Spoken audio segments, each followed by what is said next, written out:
They didn't know what hit them at first. Just after 0900 hours, a low thunder rolled across the sky above the joint base camp. Heads tilted up. Coffee cups froze midair.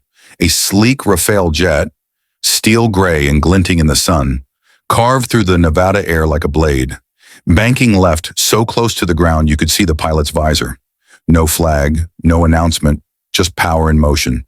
It wasn't part of the day's scheduled demo, but it silenced every conversation. Some clutched their radios, some reached for phones. Nobody had any clue who was flying, and that was the point. Because 24 hours earlier, they told a woman in uniform she wasn't welcome here. But she didn't protest. She just left.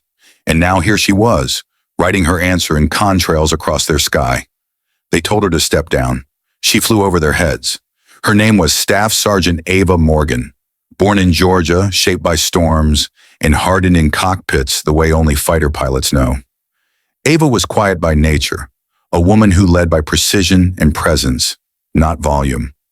She flew jets the way poets write verses, clean, calculated, and with purpose. At 32, she'd logged more flight hours than most of the men giving orders.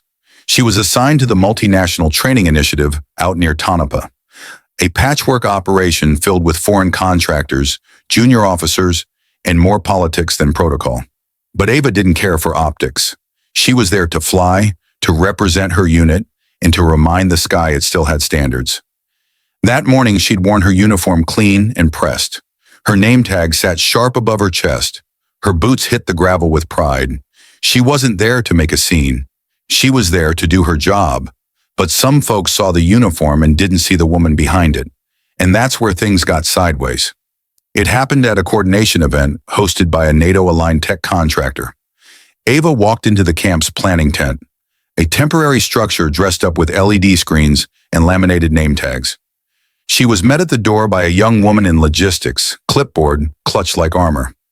"Ma'am, we're asking all attendees to be in civilian attire today," she said with a tight smile. "We want to keep the tone neutral and comfortable for the contractors."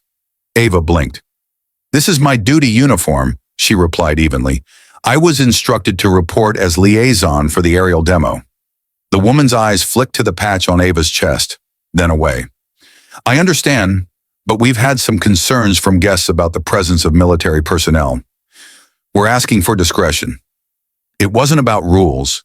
It was about presence. About making someone like Ava smaller, quieter, invisible. Ava didn't argue. She didn't challenge. She simply nodded once, just enough to say, "I see you." Then she turned and left. They thought that would be the end of it. Out on the gravel path, Ava kept walking. Past the comms trailer, past the fuel truck, past the row of folding chairs with empty name tags. She walked all the way back to her barracks without saying a word. Not to the guards, not to the contractors, not to the air. Inside her room, she sat on the edge of the bed, helmet still in hand. She looked down at the fabric of her sleeve. That same sleeve someone asked her to hide. It wasn't anger she felt. It wasn't sadness either. It was clarity. Because disrespect doesn't always shout. Sometimes it whispers with a smile and calls it protocol. But Ava wasn't built to play small. That moment didn't break her. It woke her up. The next move wouldn't come from her mouth. It would come from the sky. And once she made her decision, she knew she'd need the one person who always understood exactly what that sky meant. Ava's story didn't begin in Nevada. It began in a red brick house off a rural Georgia road, where thunder rolled louder than trucks and kids learned early how to carry themselves. Her father, Lionel Morgan, was a Vietnam vet who wore his silence like armor. Her mother, Evelyn, taught middle school science and never let a question go unanswered. Ava grew up watching jets streak across the sky from nearby Robins Air Force Base. At 9, she built a cardboard cockpit in the garage. At 11, she told her dad she was going to be a pilot. He looked at her, stone-faced, and said, "Then you'd better fly like they can't ignore you." By 17, she was in JROTC. By 22, she was sweating through basic flight school while classmates whispered about quotas. She didn't complain. She outflew them. Every mission, every maneuver, she carried the weight of being the only one, and she never dropped it.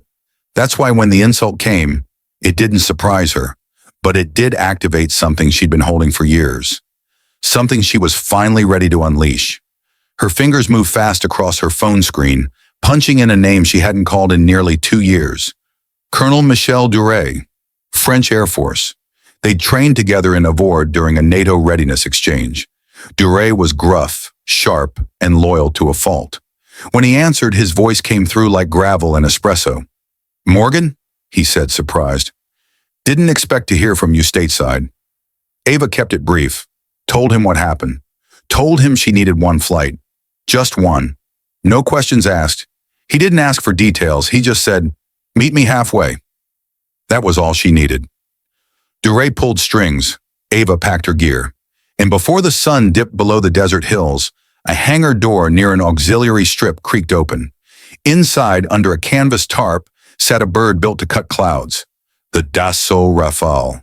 French steel, twin engine, razor wings, and permission. She didn't need it. She had clearance. That night, while the camp pretended nothing had happened, Ava walked alone across the tarmac of a forgotten runway. She wore her old helmet, the one from her day's training over the Pyrenees. The air buzzed with dry heat and silence. In the hangar, engineers ran diagnostics. Ava ran memory. Her checklist came like breath. Flaps, fuel, thrust vector, stabilization. Everything felt familiar. Not easy. Familiar. That bird didn't fly for passengers. It flew for warriors. Staff Sergeant Ava Morgan didn't sleep that night. She waited for the sky to call her name. When it did, just after 0600, she was already suited, visor down, boots laced. Her silence wasn't retreat, it was preparation. Because sometimes you don't march into a room to be heard. You take the whole damn sky and make it speak for you. By the time the camp's roster crew began handing out briefing folders, Ava was already airborne. Her ascent had been clean, vertical to horizon, slicing through cloud like a scalpel. Nobody expected it. On the ground, contractors were still adjusting sound systems and laying out croissants. Then came the rumble, a low, growing hum, a shadow over the tents. Then, the flash of silver. She flew tight, low, surgical. No stunts, just mastery. The Rafale banked hard over the mess tent, looped wide over the command post, and climbed again. Then came the confirmation. The radio crackled. "Tower, be advised. Rafale flyover confirmed. Pilot, Sergeant Ava Morgan, United States Air Force." You could hear the silence. Then, gasps. Some phones dropped. Some egos shattered. The same people who asked her to change now saw her reintroduce herself with fire and steel. Nobody said much at first. They didn't have to. Silence is its own confession. The same lieutenant who'd chuckled when Ava was dismissed now stood with his mouth slightly open. A few clapped, slowly, cautiously. One contractor pulled out his phone, then lowered it as if ashamed to record what he'd helped erase. It wasn't just the flight, it was the why behind it. And Ava didn't land for applause. She didn't need it. The flight wasn't revenge, it was a reminder. You don't get to shrink someone and expect them not to expand elsewhere. She gave them a message louder than any reprimand, and all she used was a jet and a name they didn't bother to remember. She was still in the air when one of the camp's foreign officers muttered, "That wasn't on the schedule, was it?" Another shook his head. "Wasn't in the manual either." But it was real. Ava didn't ask for respect. She earned it. In flight hours, in pressure, in restraint. And now the same sky she once studied from a cardboard cockpit carried her name. Not in print, not in ceremony. In memory, she touched the horizon like it was hers, and in a way, it always had been.